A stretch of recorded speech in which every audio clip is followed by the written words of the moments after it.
sebenarnya apa sih Pak yang dibebankan jadi itu apa sih yang diperebutkan oleh calon ketua umum? Tentu kalau ditanya seperti itu, jawabannya mungkin untuk diri saya sendiri saya bisa jawab, tapi untuk yang lain saya tentu tidak bisa jawab karena itu punya alasan sendiri-sendiri. Saya sendiri mengapa sampai mau berkorban untuk menjadi ketua umum? Ini sebenarnya sangat apa ya? Disebut dongkol mungkin iya ya, sebut menyakitkan iya. Kurang lebih seperti itu. Jadi ini sebenarnya mempertahankan harga diri. Mengapa saya katakan begitu? Setelah Kongres INI, kelompok tertentu di organisasi kita ini menjadi terintimidasi. Banyak orang yang diabaikan dan banyak orang yang terabaikan di organisasi kita ini. Itu tidak boleh dia menyuarakan suaranya. Itu nyata. Ditelepon oleh pengwilnya, dipanggil, ditelepon oleh majelis pengawas daerahnya. Padahal ini Kongres IPA, bukan Kongres INI. Tidak boleh dia berpihak kepada siapapun. Nah, itu kenapa saya maju. Saya ingin memberikan ketenangan. Tidak ada intimidasi di antara kita. Besok bila ada PPAT yang melakukan hal seperti itu, saya akan panggil. Resmi saya panggil. Saya akan ajukan ke majelis kehormatan untuk orang yang seperti itu, yang melakukan intimidasi. Ada lagi di beberapa daerah, karena dia itu berpotensi dan rajin berorganisasi, dimasukkanlah dia di pengurus Pengwil INI. Pengwil INI. Karena seperti kita ketahui, untuk pengukuhan surat keputusan dari Promatur itu, jadi begini, setelah seseorang itu menjadi ketua, dipilih di Kongres, kemudian di Konperwil, di Konperda, dia harus membuat surat keputusan susunan pengurus. Susunan pengurus ini untuk di Pengwil dan Pengda itu harus dikukuhkan oleh organisasi atasannya. Kalau Pengda oleh Pengwil, kalau Pengwil oleh PP. Karena tadinya si teman kita ini menjadi bagian, saya belak-belakan aja lah ya, ini karena Pak Habib juga tahu persis. Karena dia bagian dari kelompok, jadi karena dia itu bagian dari itu, maka dia pada saat dilihat oleh Pengwilnya ini diajukanlah namanya, salah satu di pengurus tersebut. Tidak memberikan atau menyuruh dirubah itu SK agar yang bersangkutan dihilangkan. Tidak boleh dia jadi pengurus karena dulu dia adalah bagian dari money politik, katanya money politik. Kemudian ada lagi di Pengda juga sama, sampai sekarang untuk Pengda itu tidak ada SK pengukuhannya, harus hilang dulu orang itu. Nah, itulah kenapa saya itu mau berjuang untuk menjadi ketua umum. Saya ingin agar semuanya itu tidak ada yang terintimidasi, semuanya sejajar. Organisasi ini kita dirikan bukan untuk kelompok tertentu, tetapi adalah untuk kita semua.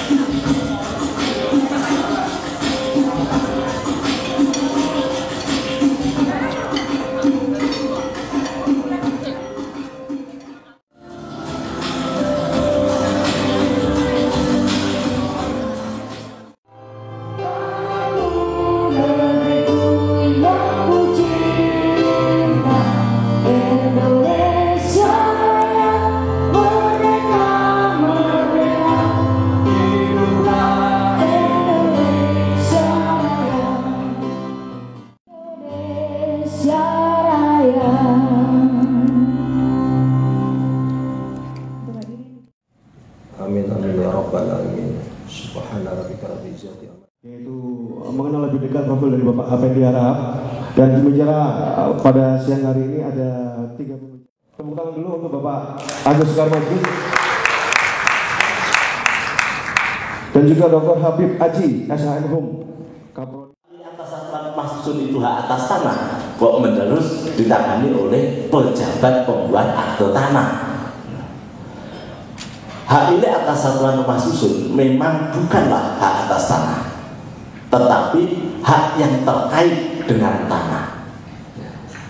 Oleh karena seseorang yang memiliki hak milik atas satuan rumah susun itu di samping memiliki hak yang sifatnya pribadi yang terpisah dengan hak yang lain, tetapi itu juga tidak bisa terlepas dari adanya hak bersama yang meliputi bagian bersama, benda bersama, dan tanah bersama.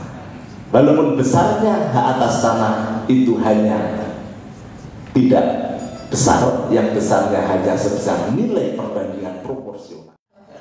Tidak setiap orang yang mempunyai uang itu boleh membeli kalau terkait masalah, karena yang ada kaitannya dengan rumah susun juga ada kaitannya.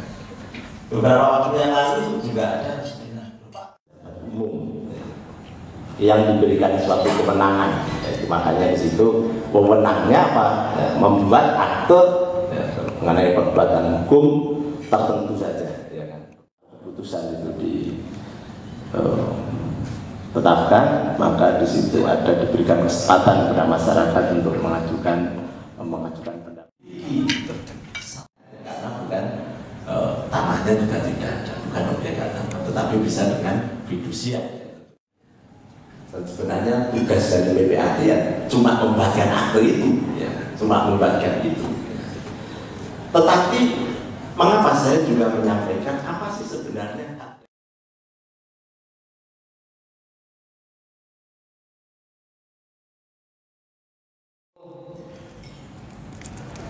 Pernah nggak bisa berpikir bagaimana namanya institusi PPAT kita bangun? Tidak ada. Yang penting adalah apa para PPAT sekarang zaman ini? Yang penting kantornya lancar, banyak pekerjaan. Lembaga PPAT mau seperti apa? Bullshit katanya. Contoh, ini contoh Pak Hapendi ya. Saya di kantor menerima belangko lama kan gitu. Ada terima nggak sih? Ada. Para PPAT tidak diserahkan. Saya tidak mau pakai, kalau perlu saya bakar itu. Bagi saya tidak ada payung hukumnya, sudah dicabut kok perkapannya. Tapi di Sukabumi, di Bogor saya mendengar keluhan, justru ditekan oleh kepala BPN-nya. Pakai itu belum melapor, kalau tidak saya layani. Harusnya di situ IPA turun tangan menurut saya itu. Kita bisa bayangkan kalau ada PPAT yang pakai, bisanya SKM-nya dipakai, APH-nya dipakai, kemudian ada yang iseng. Kita coba aja goyang dengan mengajukan gugatan, tidak ada dasar hukumnya, siapa yang salah? Kepala BPN yang enggak ada juga di pensiun kok. Tapi bagi PPAT, bagi bank yang bersangkutan itu seperti duduk di atas paku aja terus-terusan. Nah, ada nggak yang PPAT yang memikirkan seperti ini? Nah, ini pun sangat. Jadi menjelang kongres ini seminar di mana-mana. Saya juga heran. Ya, ini memang urusan mereka. Maksud saya adalah kenapa pembinaan pelatihan seminar itu jangan ramai menjelang kongres. Terus terang aja kalau saya boleh memuji ini, yang saya tahu ya, calon yang mengadakan kampanye seperti ini tanpa melibatkan organisasi hanya Hapendi, tepuk tangan untuk kampanye. Saya bukan memuji, saya betul. Calon yang lainnya ketika berkampanye mendompeng organisasi, yang mau kongres IPAT nggak ikut sibuk IMI itu. Coba di mana? Di mana-mana. Yang mau kongres IPAT, yang sibuk Ikatan Pers Indonesia. Jadi Hapendi tidak pakai seperti itu. Dan makanya saya katakan ini bagus. Sebenarnya harusnya ini yang benar menurut saya loh. Tapi lah biarkan. Praktisi akademisi dari Universitas Airlangga Surabaya, kemudian Bapak Dr. Habib Aji SHM dari Kaprodi Program Magister Penotariatan. Buat kami dari beliau Pak Hapendi Harahap sebagai salah satu salah dua tim sukses untuk di Surabaya, jadi bukan salah satu. Cerita sedikit, H2O ini timbul pada waktu kita berkunjung ke Banyuwangi. Tepuk tangan Banyuwangi. Ya. Jadi Banyuwangi, saya pada waktu itu dengan Pak APD dengan Dedis bincang-bincang ringan menunggu. Itu. Ayo kita rame-rame yuk. Ya. Oke, 1, 2.